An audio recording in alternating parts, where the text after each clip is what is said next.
Inilungsad ng Department of Information and Communication Technology o DICT sa Bataan ng kanilang eGov.ph app at eLGU system na parehong may layong gawing mas epesyente at makabago ang paghahatid ng serbisyo publiko sa mamamayan.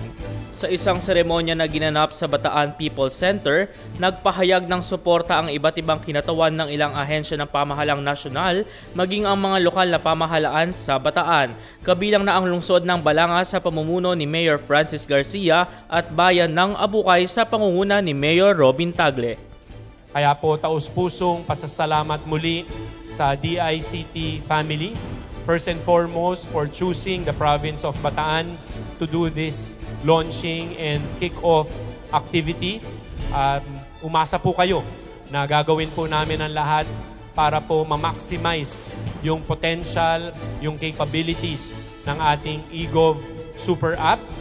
Talaga pong isa-stretch po natin to the limit yung kakayahan ng teknolohiya sa pamagitan po ng inyong ginawang application para po maging magandang benepisyo sa lahat po ng ating mga kababayan. Hinihikayat naman ng bawat Bataenyo na mag-download ng eGov.ph app sa smartphone sa pamamagitan ng QR code na makikita sa inyong screen.